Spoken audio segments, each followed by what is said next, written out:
Elephant in the room, Ukraine. Let me combine two questions. Here from the Netherlands, Vincha Kolbeck says, with global attention shifting to the Middle East, how is NATO ensuring that Ukraine remains a priority? And later on, we have a question from Misha Ayev from Ukraine. How close are we to the solution of the Ukrainian conflict? And let me add a third bit to that question. We were fortunate enough to have the Ukrainian foreign minister with us yesterday at dinner at this wonderful Klingendahl Institute. And Andrei Sibia was there. yes. Oh, that's great. So, and he said that his great hope for the summit, obviously, is that the president gets some face time, but also that there will be concrete commitments to Ukraine. So, what can you already say? How close are we to the solution? Will there be concrete commitments?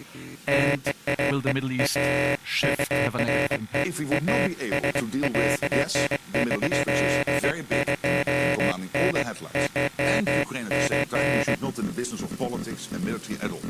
If you can only deal with one issue at a time, that would be, then let other people take over. So I think we're all in this room and listening in, and the senior politicians and military people are able to deal with two issues at the same time. I don't think that's too much to ask. And by the way, we can, and the evidence is there, because at this moment, the Europeans and the Canadians have pledged for this year 35 billion in military support to Ukraine. Last year it was just over 50 billion for the full year. Now before we reach half year, it is already at 35 billion.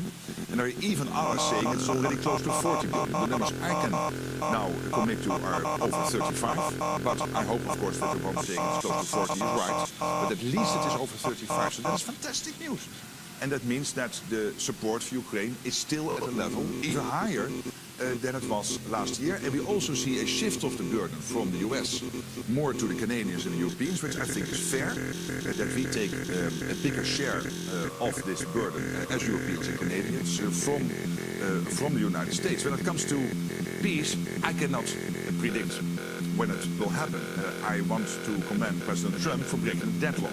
When he came in office, he started a dialogue with President Putin, and I always thought that was crucial. And there's only one leader who could break the deadlock originally, and that had to be the American president, because he's the most powerful leader in the world and leading 25% of world GDP and the mightiest and most powerful military in the world. So him doing that, breaking that deadlock, was very important. But this doesn't mean that we are now getting to a deal immediately. It will take time.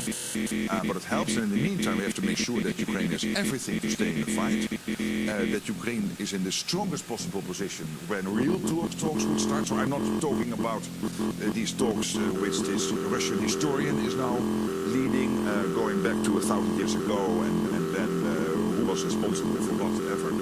In Istanbul now twice, and this is not serious business, and it was very proud of the Ukrainians that they said the senior team there with the foreign minister, the defense minister, chief of staff, so they took it serious. But clearly Russia was not serious, but hopefully serious talks will start in the near future. And then we have to make sure that whatever the long-term ceasefire or the peace deal on Ukraine will be, that it is lasting, that it is durable, that Vladimir Vladimirovich Putin will never ever again try to catch 1 square kilometer, or for the Americans 1 square mile of Ukraine.